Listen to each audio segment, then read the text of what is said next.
नमस्कार, मैं विक्रम और आप देख रहे हैं हिंद वॉइस। हमारे साथ मौजूद हैं सीनियर पत्रकार यानी कि वरिष्ठ पत्रकार सतीश वर्मा जी, जो कि खासकर जम्मू कश्मीर के मामले देखते हैं। पीओके में उधर क्या चल रहा है, हमारी तरफ क्या चल रहा है, कश्मीर में सब कुछ देखते हैं, उस पर नज़र बना के रखते हैं। और जब से ये यूनियन टेरिटरी बना है 370 हटने के बाद, और वहाँ पर जो चीज़ें हुई हैं उनका ताज़ा अपडेट हम उनसे लेते हैं। अभी पिछला एपिसोड भी आप लोगों ने देखा था, आपको याद ही होगा। आज बात करेंगे लद्दाख पे हाल फिलहाल प्रदर्शन हमें देखने को मिला, और सोनम वांगचुक ने वहाँ पर एक बड़ा अनशन भी किया। फिर अचानक वो अनशन ख़त्म हो गया।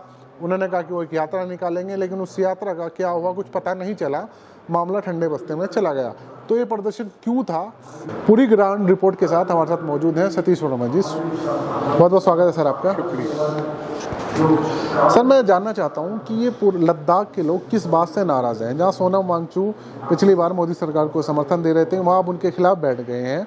तो ऐसा क्या हुआ, और क्या वो यूनियन टेरिटरी बनने से खुश नहीं है, किस चीज़ की डिमांड कर रहे हैं, और क्या क्या चीज़ें वहाँ पर हो रही हैं? देखिए, आपको याद होगा कि 5 अगस्त 2019 को जब लद्दाख और जम्मू कश्मीर से एक 2 यूटी बन गए, और लद्दाख जो कि जम्मू कश्मीर का हिस्सा था, अनुच्छेद 370 और 35 से ख़त्म हो गया। उसके साथ देश की संसद ने भारी बहुमत के साथ दूसरा फैसला भी लिया यूटी बनने का। हालांकि दिलचस्प बात है कि यूटी बनने की बनाए जाने की मांग लद्दाख के लेह सेक्टर जो रीजन है वहाँ से लगातार उठती रही। लद्दाखियों का कहना था कि जम्मू कश्मीर के साथ जुड़ने से उनके हितों पे हमला होता है, उनकी पूरी तवज्जो नहीं दी जाती, इसलिए हमें एक यूटी का दर्जा दिया जाए। लेकिन जब यूटी बनी और जम्मू कश्मीर और ये, तो उनको फिर ऐसा लगने लगा थोड़े से कालखंड के बाद कि कहीं यूटी दिल्ली से संचालित होगी, उससे हमारी संस्कृति, हमारी पहचान, हमारी ज़मीनें, इन पर कहीं हमला ना हो। बाहरी तत्व आके या बाहरी लोग आकर यहाँ बड़े बड़े कारोबारी आकर यहाँ पर आएंगे, और फिर हमारे जो पठार हैं यहाँ, या हमारी जियोलॉजिकल जो अहमियत है, हमारी संस्कृति है, वो कहीं ना प्रभावित हो। इसे लेकर फिर लेह और कारगिल, जो दोनों एक अलग अलग डिस्ट्रिक्ट रीजन रहे हैं, दोनों में कभी तालमेल नहीं रहा, लेकिन एक कॉमन काज के लिए वो दोनों एक हुए, और लेह की तरह की एक संगठन बना, एक कारगिल से बना।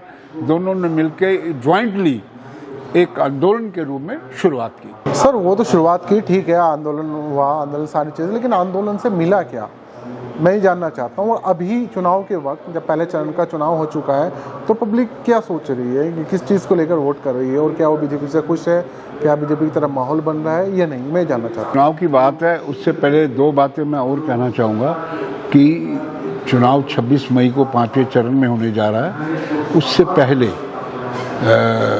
जो आंदोलन चलता रहा, इसमें एक नया एक करैक्टर और जुड़ा, मैगसेस अवार्ड वाले।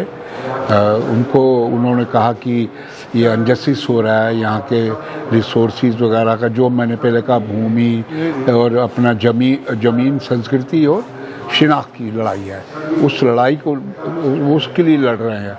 तो वहाँ जो आंदोलन चल रहा था, उसके बाद इसमें शामिल होने से इनके सोनम वांगचुक के वो आंदोलन को और बल मिला। हालांकि सोनम वांगचुक वो शख्स हैं जिन्होंने जब 370 तोड़ी गई तो उन्होंने स्वागत किया था, लेकिन कड़कती ठंड में माइनस टेम्परेचर में 10 से 12 में सोनम वांगचुक बैठते रहे बेमियादी भूख हड़ताल पर कि उनकी मांग पूरी की जाए। मांग क्या थी? एक तो हमारे लद्दाख को अनुच्छेद 6 में दर्ज किया जाए, ताकि हमारी भूमि, संस्कृति और पहचान कहीं लुप्त ना हो जाए, ख़त्म ना हो। दूसरा, हमें एक पूर्ण राज्य का दर्जा दिया है, जबकि मांग उनकी पहले रही थी कि यूटी बनाई जाए, वो बीजेपी ने बनाई।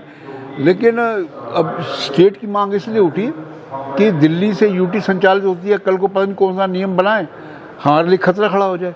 मांग और भी थी उनकी, और भी है मोटे तौर पर, जैसे कि लद्दाख का एक अलग से सर्विस कमीशन बने, प्योरली लद्दाख के लोगों, बच्चों को, जो पढ़े लिखे बच्चे हैं, उनको उसमें नौकरियां मिलें। इसके अलावा एक संसदीय सीट नहीं, बल्कि 2 लोकसभा सीट होनी चाहिए, लेह की अलग और कारगिल की अलग। ये मुद्दे इसलिए बताने पड़ रहे हैं ताकि हमारे जो प्रबुद्ध व्यूवर है उनकी जानकारी में रहे कि इश्यूज़ क्या थे जिसको लेकर आंदोलन चला।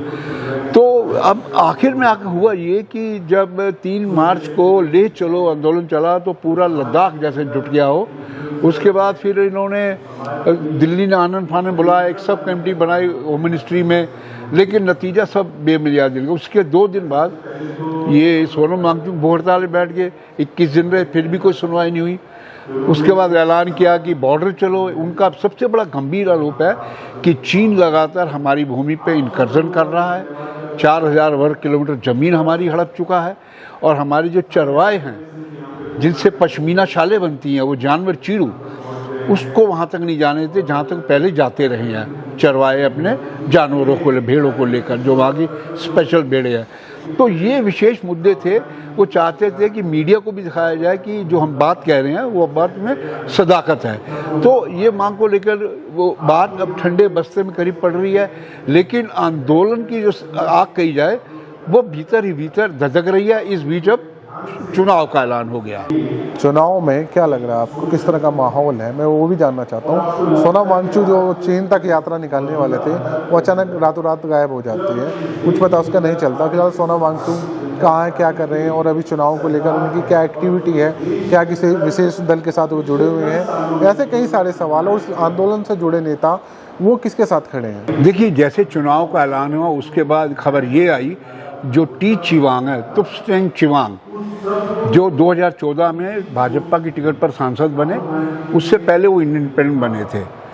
2019 में उनकी कोई मतभेद बीजेपी से, उनको बीजेपी मनाने की कोशिश की, लेकिन उन्हें चुनाव लड़ने से मना कर दिया। उसके बाद एक यूथ लड़के को, जामयांग को टिकट दी गई, जो आज के मौजूदा सांसद है। जब 370 टूटी और अलग यूटी बनी तो पार्लियामेंट में उसने मोदी जी के बड़े कसीदे पढ़े कि इन्होंने मांग पूरी की लद्दाखियों की, और कांग्रेस को बहुत क्रिटिसाइज़ किया।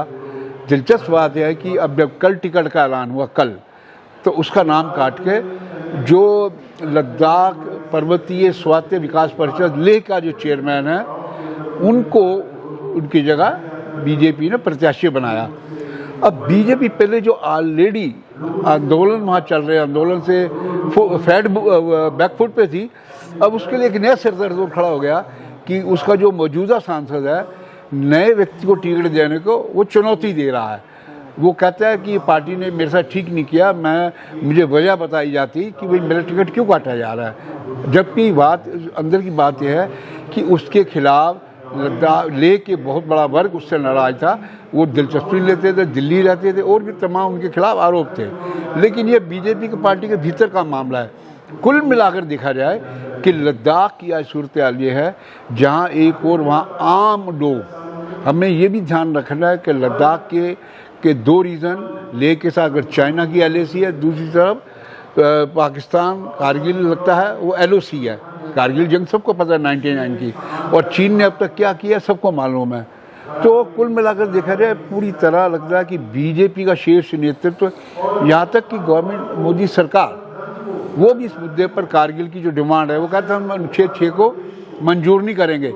जबकि उनका कहना है कि लद्दाखी जो आंदोलनकारी हैं, उनका ये कहना है कि इन्होंने खुद अपने मैनिफेस्टो में, पिछले चुनाव के 19 में मैनिफेस्टो में कहा था कि आपकी हम ये मांग सत्ता में आए तो हम पूरी करेंगे, लेकिन मांग पूरी नहीं करी है। तो कुल मिलाकर देखा जाए कि बीजेपी पूरी तरह बैकफुट फंस गई है। अब उधर अगर बात करें, दूसरी तरफ कौन है, पीछे खबरें ये भी उड़ी थी कि शायद जो आंदोलनकारी है वो एक आपस में समझौता करें, किसी अपना कोई कैंडिडेट खड़ा करें। लेकिन जो political party, opposition political party जैसे कांग्रेस है, नेशनल कांग्रेस PDP है, नेशनल कांग्रेस का है कि आप कैंडिडेट खड़ा करें, हम वहाँ कैंडिडेट खड़ा करेंगे। PDP का कुछ स्टेक पे नहीं है।